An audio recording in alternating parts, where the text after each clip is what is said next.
Hello and welcome to DisruptX, a virtual talk show conceptualized by Miss Sonica. Continuing with our impact series focused on how technology is driving societal changes to build an agile, inclusive, and sustainable world for the future generations, today we will talk about the future of FEMTECH or female technology, a phrase that was coined as recently as 2016. A market that's set to touch the $103 billion mark globally by 2030 from $51 billion in 2021, while regionally, the industry is projected to touch $3.8 billion by 2031. But what exactly is FEMTECH? FEMTECH refers to technologies that are focused on women's health and well being, and solutions that are transforming the way women access healthcare. And today we have some stellar women as panelists on this episode who are driving real on the ground changes. On that note, allow me to welcome Chanda Lokendra Kundnane, founder of Lizome Care, an organic and chemical free femcare brand. Joining us also is Dr. Geeta Manjunath. She is the founder of Niramay Health Analytics, a very unique breast cancer screening solution. We also have with us Mashal Wakar, a very, very strong voice from the startup ecosystem. She's been part of a femtech, a venture-backed femtech startup. A very warm welcome to all of you to DisruptX. Thank you so much for joining me today. Thanks. It's nice to be here. Thank you for having us. You know, we've seen it's a no brainer. We've all seen how there's been a very steep rise in femtech concepts and solutions and startups over the past few years, given that the phrase itself was coined as recently as 2016. And I thought that would be a good starting point for our conversation today. And I would like to start with you, Dr. Geeta. If you could please share some really inspiring and meaningful tech-driven changes that you've seen in the femtech landscape over the past maybe 12 to 24 months. Yeah, first of all, it's great to be on this panel of wonderful women and also an excellent topic to discuss. So basically, particularly in healthcare, right, femtech is seeing a lot of changes. First of all, because of the COVID and kind of learnings on that in that phase, we've seen telehealth to be one major innovation and like a drive that has started, and with tens to 100 times more patients feeling comfortable doing telehealth. While it's not purely femtech, but clearly a lot of females have benefited from getting access to top experts and immediate consultation for any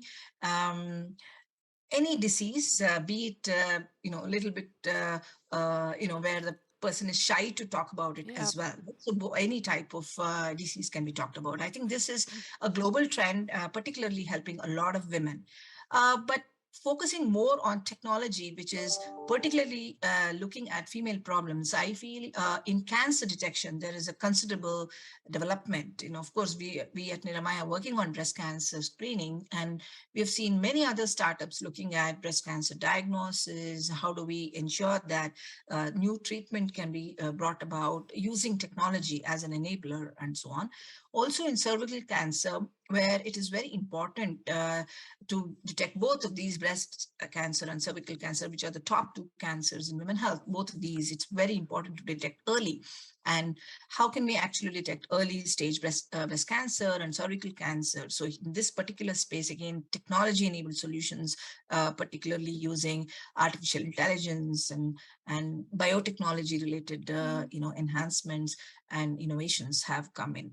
And also we've seen the predictive analytics being used for period management, right? In a sense that, you need to predict when exactly your monthly periods will happen. Some people particularly have a lot of variations, not very regular, but still it's able to predict very nicely, and it's very helpful for women, and several other birth control related innovations I have seen.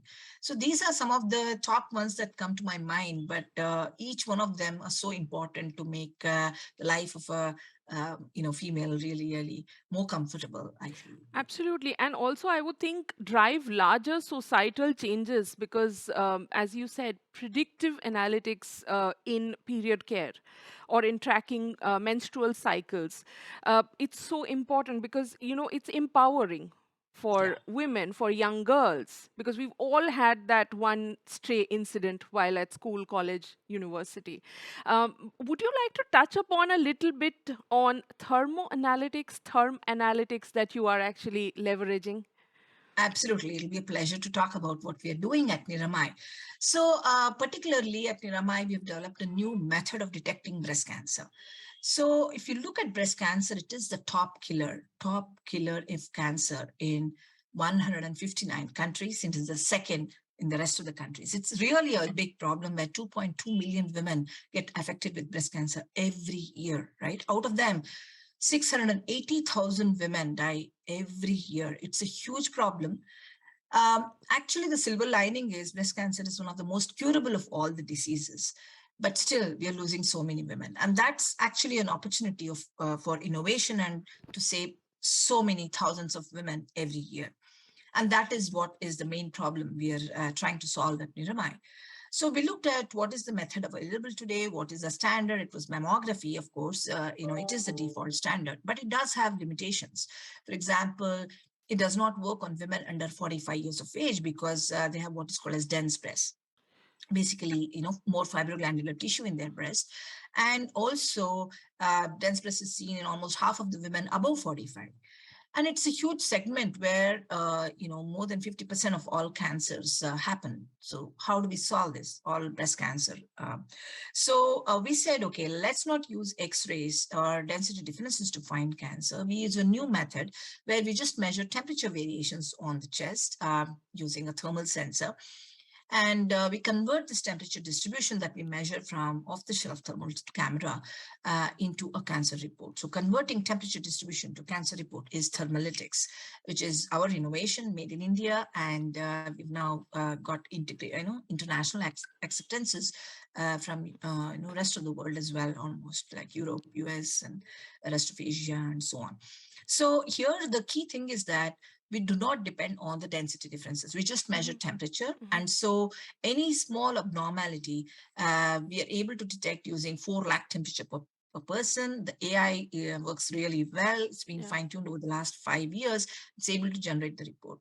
Another beautiful thing is that it is very privacy conscious. You don't need to actually see the person or touch the person during the test. And it's actually very important to be conscious about the feelings of the person, of the females, particularly when you're doing any of these tests of private parts. So that's something it can do. And of course, it's more affordable, accessible. So it's almost like a universal cancer screening solution that we've built, particularly using AI. It's a very innovative method that we have come up with. Wonderful. Thank you so much. And while talking about innovation, Chanda, would you like to talk a little bit on how these kinds of innovations are actually breaking stereotypes, taboos around women's health? And what do you think are some other barriers that need to be broken for femtech to realize its full potential? You're on mute, Chanda. Can you unmute yourself? My bad. Thank you. Thank you so much. Thank you so much, firstly, for having me here. And this discussion on the topic, how many ever times I speak about the subject, I discover new things. Every day there are changes and efforts being done in this section called FEMTECH. So first of the things, firstly, the simple way to learn why technology, femtech can help and why it is important to invest more in women's health is just to reflect on the traditional ways of managing women health and what is considered important and non-important. So if you look at this simple way of looking at traditional ways of dealing with women health, childbirth has always been important. Cancer management, yes, like rightly Dr. Geeta said, is very important because it is directly related to mortality and other things. Infertility has always found attention, and max to max UTIs. Yeah. These are the things that have found a lot of attention when it comes to femtech. Now, disruption will happen when we say disruption, which means that you are creating something new, which is Mhm. going to help a certain section here, femtech or feminine health. So the new things that have recently come up and they've come up as a women need are things like, freezing your eggs. Now, Yes. dealing with miscarriages, dealing with taboo subjects like periods. Cancer, also breast cancer is also, in a way, I feel that it's a taboo subject because of the place that it happens, and there is less likeliness of women coming up and speaking about it unless and until they find themselves in a situation. One of the things is pelvic floor disorders. These are the areas, what I have learned at this LISOM is that women in their key stages often end up turning to their closest friend or Mhm. Google for answers for these important questions. Now, if they are coming up to Google, that means they are coming up to anything that can provide them answers online. This is where tech plays a very important role. They Yes. find solace in coming and speaking about these subjects on these platforms. So if these platforms, which we call femtechs, they come up with solutions um, that will help women navigate their personal health in a better way, this is what I feel is the role of femtech at this moment. Um, Sure. and there are a few questions like, will the birth control pill have any side effects? Where do I find answer for this? I'm a teenager. Suddenly I have a flow. I know about Yes. periods, but what do I do about these? So these questions are basically now answered in very innovative ways by the femtechs that are in this region. Mostly at Lizom, we are driven by the products are the solution for the problem that we are trying to solve. And content and community becomes extremely important. And building Sure. a community, building content on technology, I think that's the best way to scale up and be present at more places, if that answers your question. Absolutely. Absolutely. I couldn't agree more. And I'll take your last point, scaling up, as my next question for Mashal. Being part of the startup ecosystem and also a venture backed femtech brand, how do you sort of see founders going beyond boundaries to think about models that are going to be sustainable, profitable, and will also solve a lot of problems?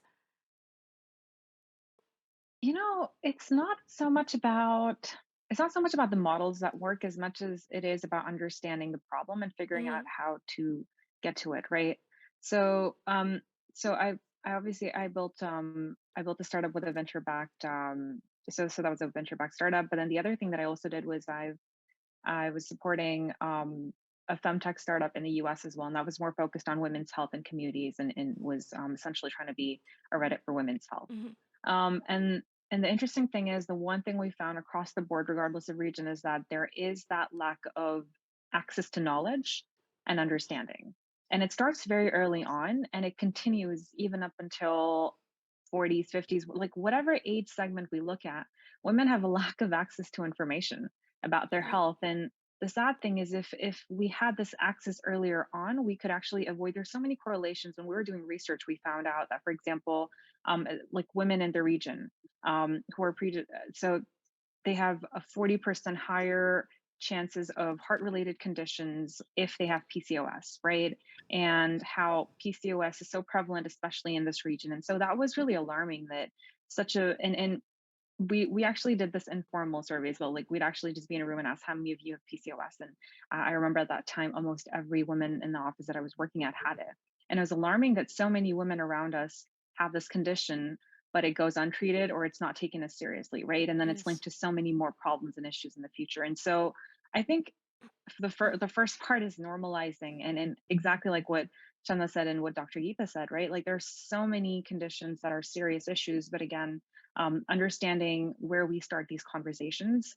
Um, a lot of younger teens as well. And the other thing we started noticing was that periods of like younger girls have started getting periods at an early ages, right? And so how do they tackle that when they don't even feel comfortable enough to talk to their moms and their sisters and their families about it?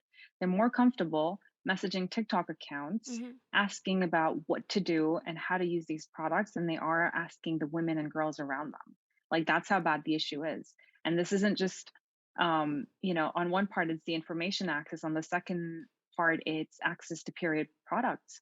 1 in 4 teens in the US are not able to go to school. It's because they don't have access to menstrual products, right? And so we've got this issue in different geographies across the world. And so I think more than the models that work, it's about understanding how do you get access, and how do you kind of do this on a mass level, right? And then how do you do it in a way that's easy and intuitive? Whether you're speaking like, the thing about tech is it's only as good as the users a lot of times, right? You can have the most sophisticated technology, but if it's not being used, or if it's not being used in a way that's effective, that's a problem. So how do you make something very simple and very accessible? I think that's where it starts. Absolutely. And I'll stay with you on that point. As you know, adoption of technologies is one thing, but then obviously there, despite adoption, there are gaps, there are white spaces Yes. to be filled. What do Mhm. you see as those huge promises as well as pitfalls of technologies that are particularly focused on women's health and well-being? I think so. The problem is that a lot of times the problems we're trying to solve and the way to monetize them are two very different things, right? Um, if you're trying to solve a problem that's as simple as getting girls access to tracking periods and understanding that, right?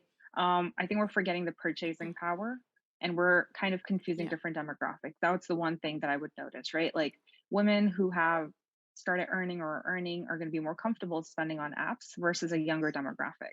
And I think it also differs based on geographies. And so sure. um, I feel like that was one issue. The other one was getting access. So it's becoming tougher to actually advertise anything related to women's health as well.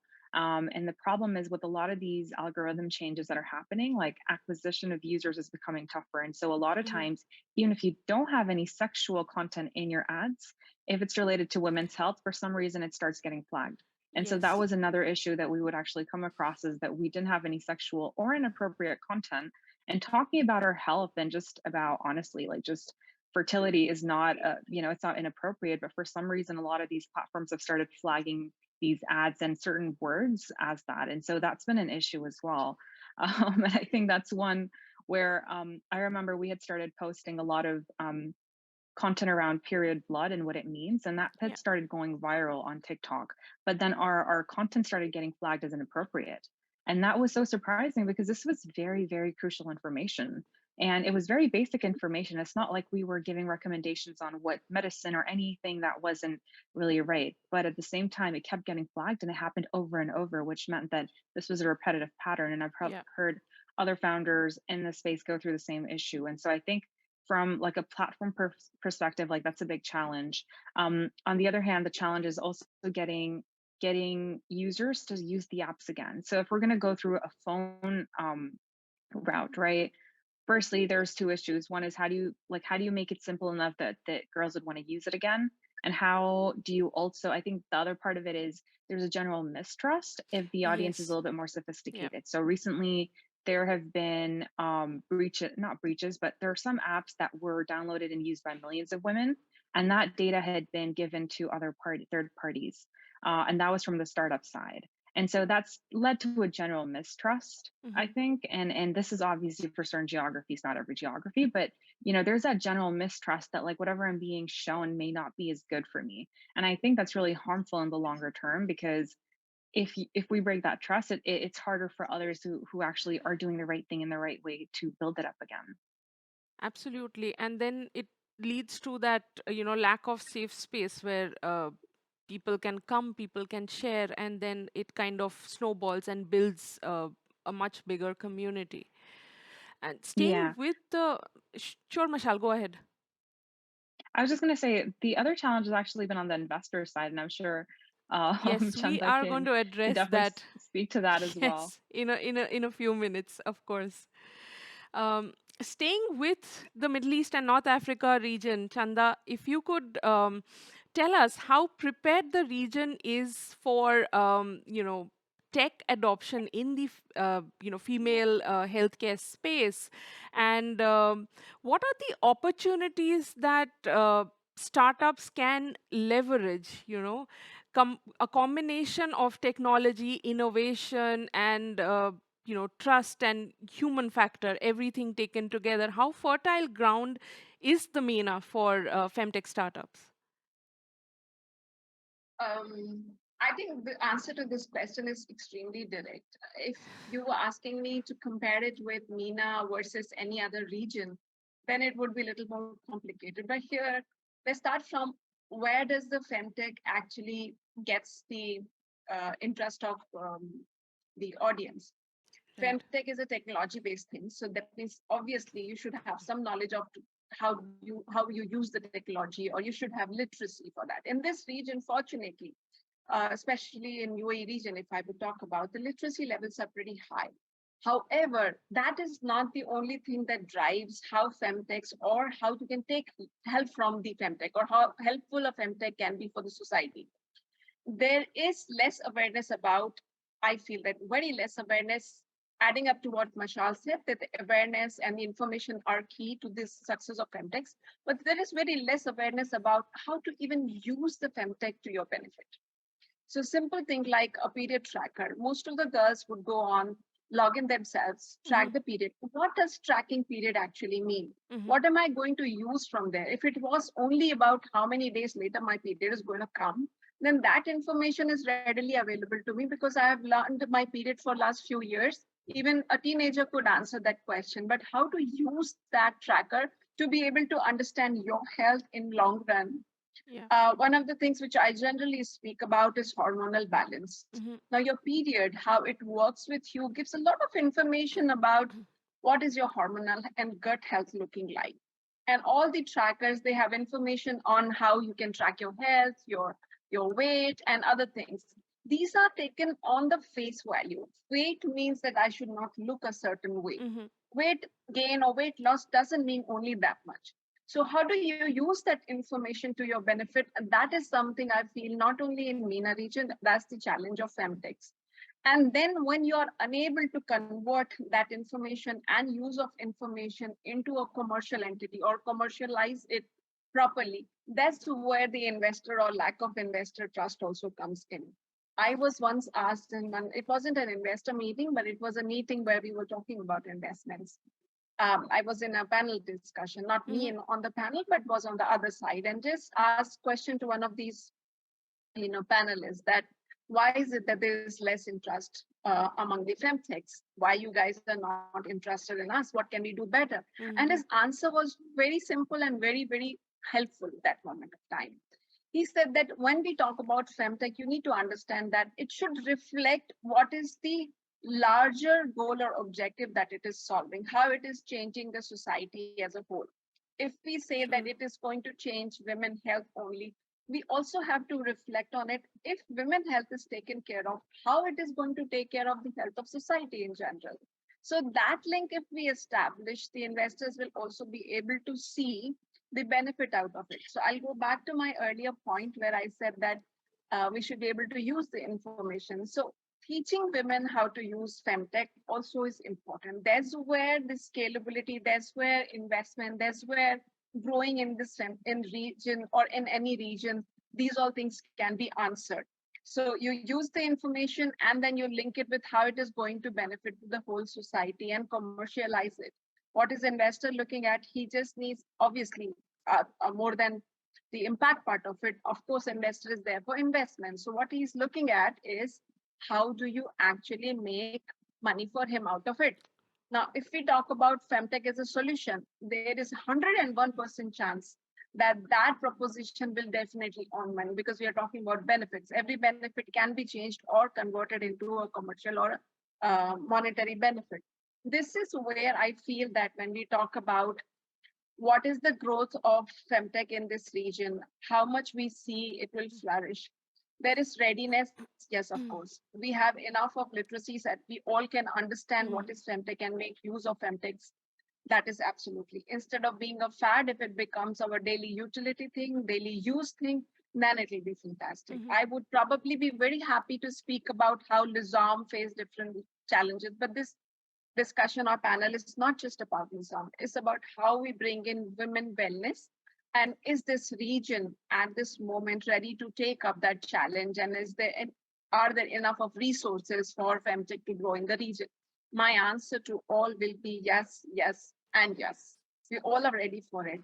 We are growing slowly towards the goal, but I think that's the way to be. As we go forward, we will understand what are the different needs of women, health, or femtech, and then we can move forward.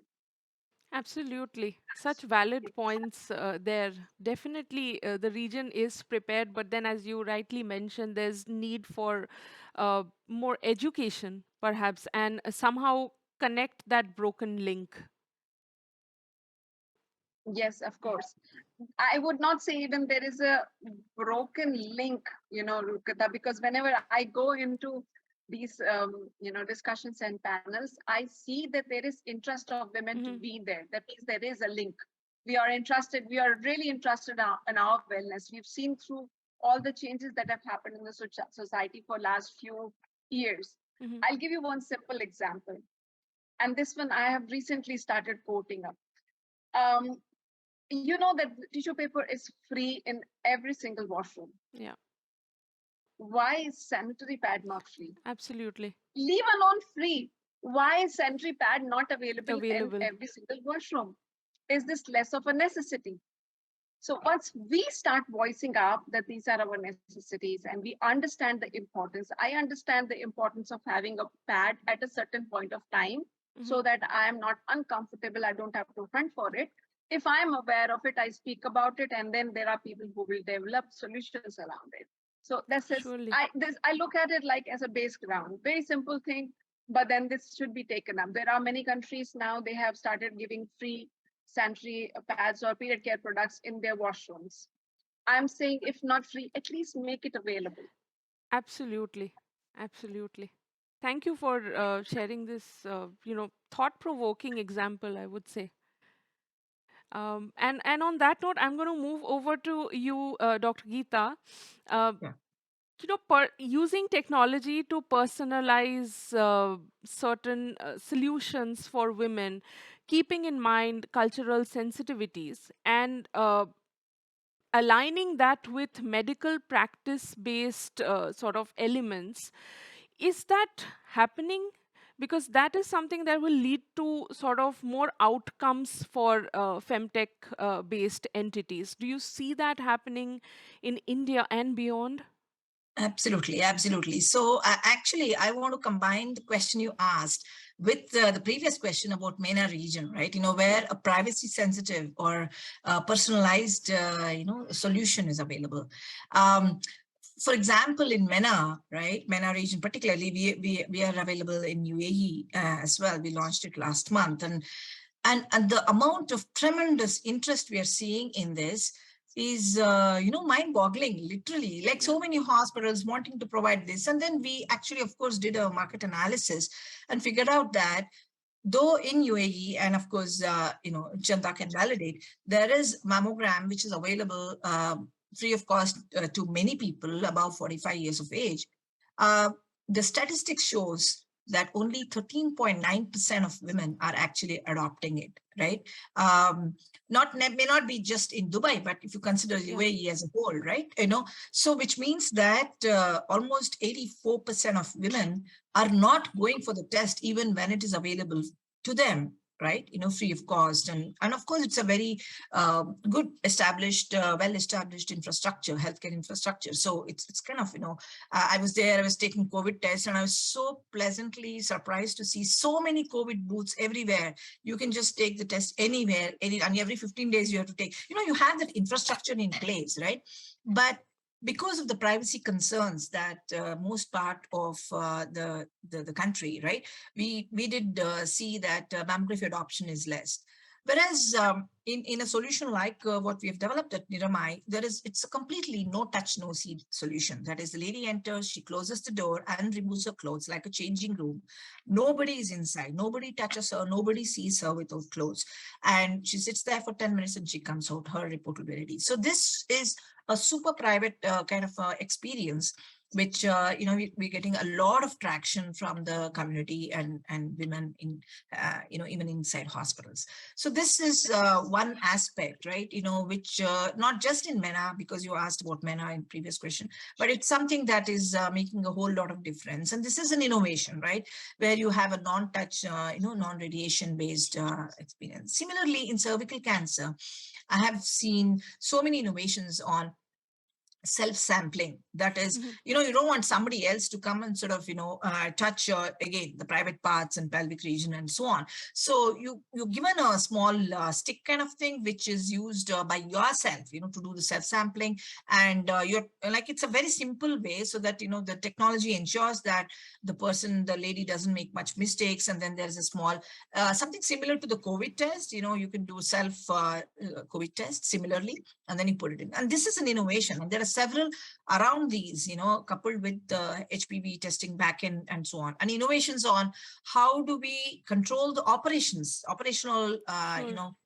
issues around here. So all of these are kind of women focused, ensuring privacy, personalization, in the sense of making it more personal for them, is definitely there. But purely from a personalization standpoint, of course, we have genetic testing and Mhm. others, where we even have treatments, which are a treatment which is very personalized, which is generally available for both male and female. But yeah, for many of the diseases we talked about, it's relevant to females as well. Wonderful. Thank you so much.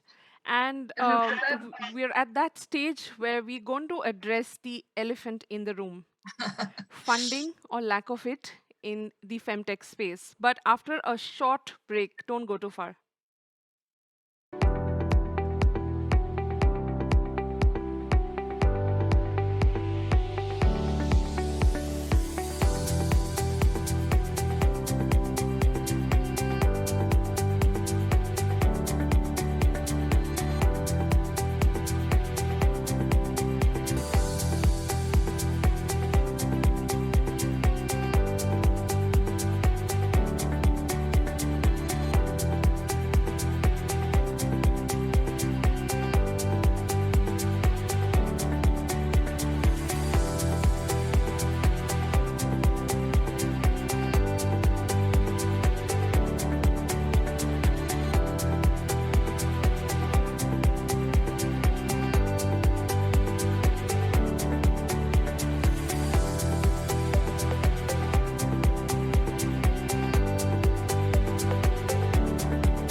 Welcome back. We are discussing funding in femtech, um, an area that definitely requires some attention.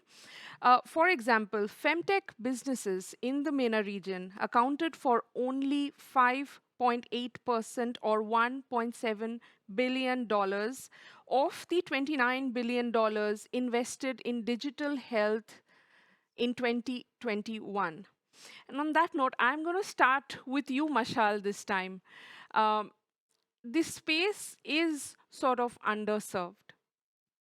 Why do you think that is? Is it purely due to lack of interest from male investors?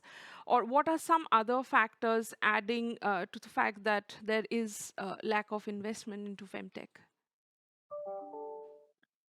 I think that's a there's different reasons for it, right? I think as a whole, our region has been nascent, right? And so as a whole, I think we've been seeing growing investments happening. But in terms of femtech, I think we're just beginning to see some really, really great players. I mean, Chanda's one of them. We've got a couple of others and names that you're going to see recurringly. Um, I think my experience is based on conversations, and obviously, when we were going through like an intensive process of understanding what investors were looking for. Um, it was interesting because a lot of them were interested in health tech, but then femtech is health tech, right? Exactly. And so there was that differentiation where, for some reason, when you say biotech or you say health tech, it sounds way more serious. Why is it that the minute you add fem to tech, it's not as serious or as big or as exciting, right? So I felt like there was a bit of a maybe unconscious bias that Hmm. I'd feel because of how conversations would go. I think the other part was it depends if we're talking about the consumer side of femtech or are we talking about the purely technical side? Because there's a couple of reasons. Now, one of them is that I think there's not enough of an interest I felt in the consumer side. And that might be because we don't have enough funds who focus on the consumer side, or let's just say like the D2C side of things when it comes to this space, right? But on the tech side, there definitely was interest. But for some reason, we're still not seeing enough investments. And so to me, it's always like conversations are great. Saying people are excited is great, but where they're actually investing. And that's still something I have to see a lot of proof of from funds in the region Hmm. because I didn't and we haven't seen that in the longer term. And it's not that there's a lack of founders trying to tackle this, but I will say that I'm still waiting to kind of see a big announcement about like an exciting femtech startup Hmm. that gets a lot of funding, right? um, Now the other part of it is also I think there is a lack of appetite for risk when it comes to this space, and part of it might be because we haven't seen as many success stories. For the most part, what happens is if you see a certain trend in certain areas and certain categories have been really, really exciting in the last 2 years, especially, right? We've seen a lot of investment in cloud and Hmm. um, cloud delivery platforms, buy now, pay later. FinTech has been one of the most exciting spaces, and you see a bunch of funds focused Exploding. on there. Absolutely. Yeah. Right. But that's sort of been the trend. And so when you see something that's a little bit or actually quite different from all of these spaces, obviously there's a little bit of that hesitation in terms of do we want to be the first ones to really take that chance, right? And I think that's been an issue. But I have a feeling this is going to change because we're seeing a lot of conversations. But let's compare this to the rest of the world where it's not like um femtech has had well, I'm not going to say it doesn't have a better chance, but we're just starting to see funds focused on like women's issues, women's health issues, and tech related to women's health just now in the last I'd say like year and a half specifically. I think there have been 2 or 3 funds that have specifically focused on this, and in the past there weren't any. So we're just starting to see more investments in femtech startups around the world as well. And I think this is going to now sort of pass over to this part of the world as well. It's only inevitable. Hmm. Um, I am optimistic, kind of like what Chanda said, but I think we just need more people kind of putting their money where their mouth is. Sure, sure. And I'll turn to you, Chanda. You were talking about this. You touched upon this briefly, but do you really see big changes happening in the region so far as funding is concerned?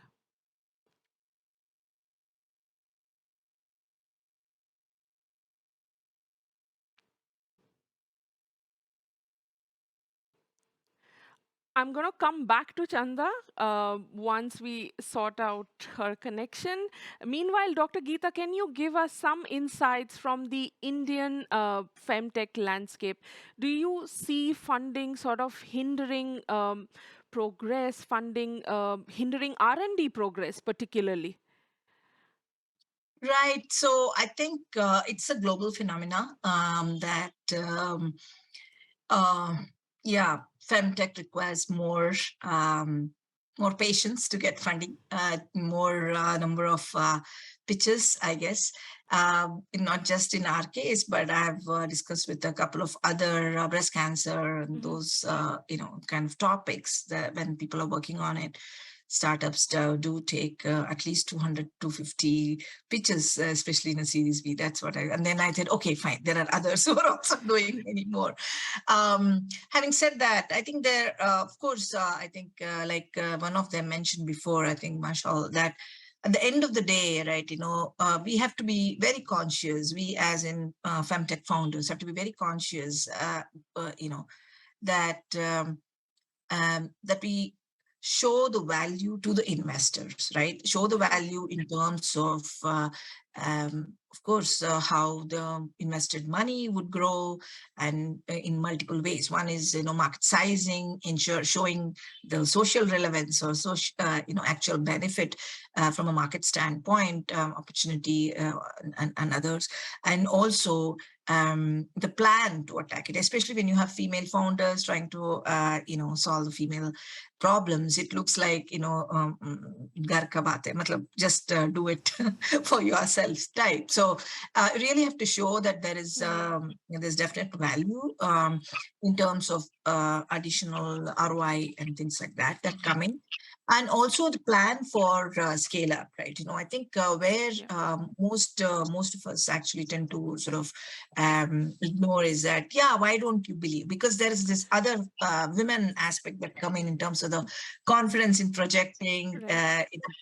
some facts which another male founder would have actually projected the same fact in a much much more confident manner. And we know, like, where is that small risk which can hurt the projections, right? So that confidence in doing it, and also the bias in the listener. So all of these sort of adds to it in the pitch itself. And the second thing is, to understand the depth of the problem, why that Yeah. problem is really, really important for women, right? To be solved for women.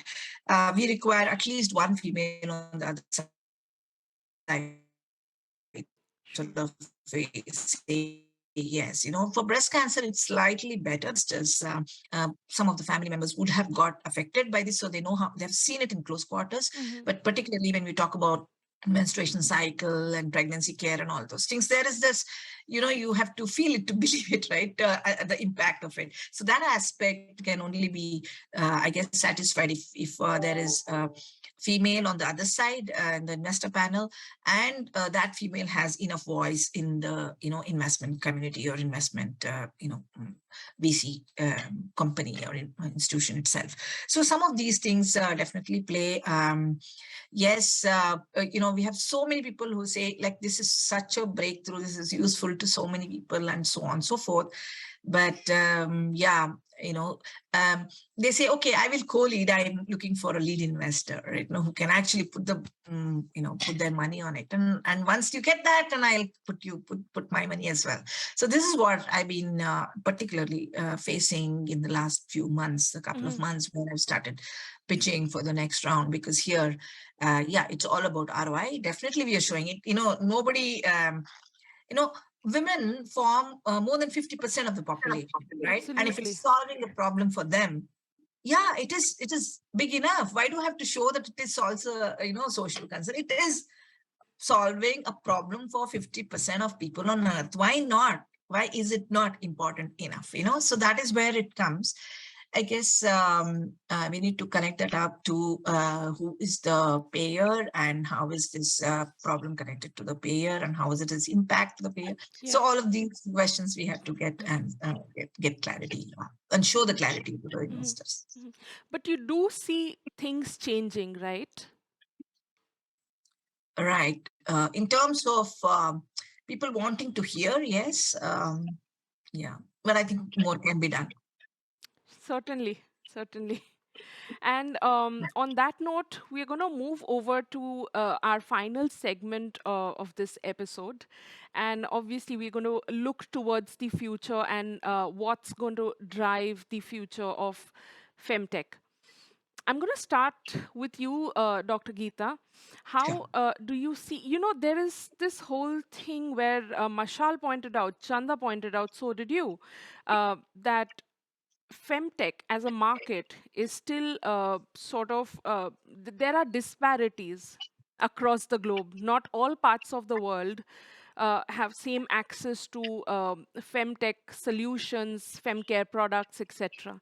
So, how do you see technology democratizing the space, also facilitating access to women in all corners of the world? Absolutely. Technology is the future of digital health, definitely future of femtech. And as you rightly pointed out, access to high quality healthcare is definitely a need for everyone. And again, for females as well. Yeah. So in this case, I am very, very bullish about use of artificial intelligence-based medical devices in this space. Particularly I feel that AI has matured enough to be able to bridge the gap between the urban ecosystem and the rural or remote ecosystem, right? Where it's far away from the healthcare infrastructure and remote cases of villages, for example, AI can be almost like automated, doctor, robo Sure. doctor, trying to identify people who need critical care immediately, right? The Mhm. triaging, as we call it, finding out who among these 100 people, for example, need to be brought to a hospital for a follow-up. And this can be done fairly well with current AI methods. And we are doing that for breast cancer, like with Mhm. no doctor involved. Our system actually is able to detect whether somebody has a likely abnormality, which is looking like breast cancer. And a Sure. healthcare worker, an ASHA worker, is able to do this, which is what a AI tool can enable. And in the urban ecosystem, it also helps in access because now more people can get benefited from doctors' short time of availability that is there, because now the tool acts like a assistant to the doctor, and that makes the doctor much more productive.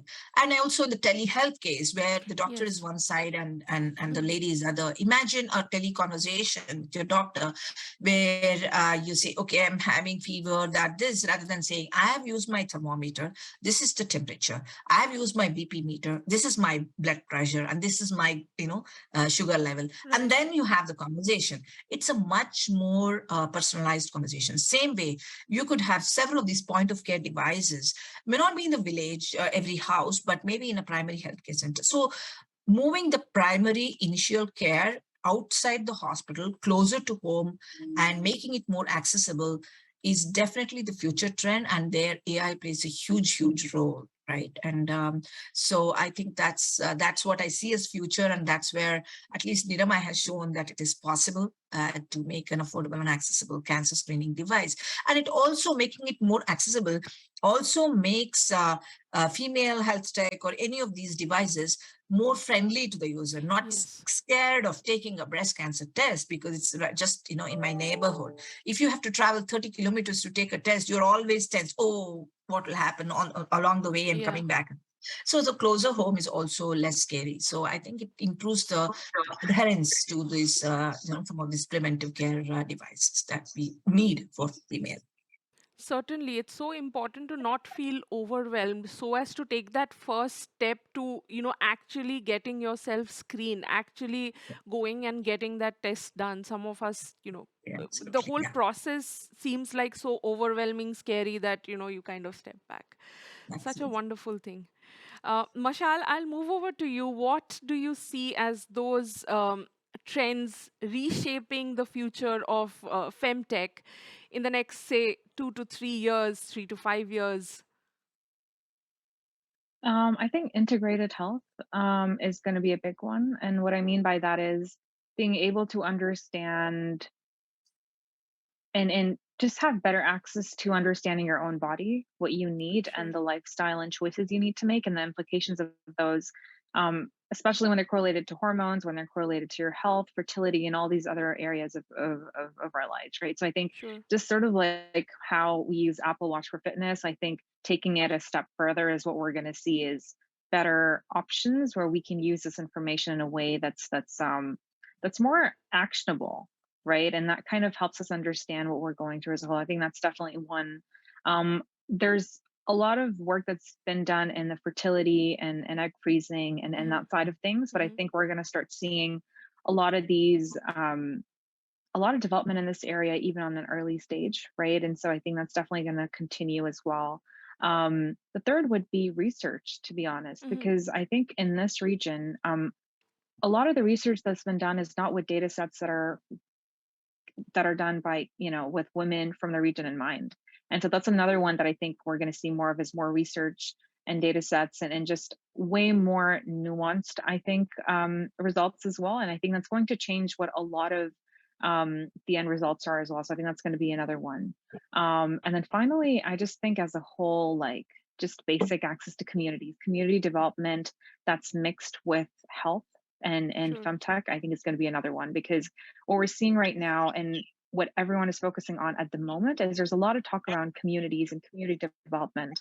And for this area in particular, I think you need that sort of one-on-one interaction, but you also need to feel a safe space. And there's been a lack of that in the past. And so what we're going to see, I'm sure, is mixing up communities with a lot of these health and tech aspects. And I think that's going to become way more intuitive and easier to use. And it's just going to feel like you've got friends online that are just a lot more available and accessible, regardless of which region you're in. Thank you so much. These are such valid points, and yes, I mean, look forward to a time when uh, femtech gets the kind of attention it deserves. It might have come, the term might have come late, but the issues have existed, and it's time that those issues are addressed. And femtech, female healthcare, uh, solutions and products and services are made more accessible in all parts of the world. Uh, while we lost Chanda in between, but it has been an incredible pleasure chatting with you all. Thank you so much for making time for this episode. It's been an incredible pleasure, really. Thank you so much. It was a Thank you pleasure so speaking much. to you as well. Thank you. And Thank you thank you so to much. our audience for watching DisruptX. Do send us your questions, feedback, and thought on our LinkedIn page. Do follow us, of course. If you have a transformative story, do share with us, and we are going to feature it in our Did You Know segment. Finally, I would like to thank the team DisruptX, headed by Upasana Barua, for always making these episodes interesting and worthwhile to watch. Watch out for our next episode that's going to be all about fintech. Thank you and goodbye.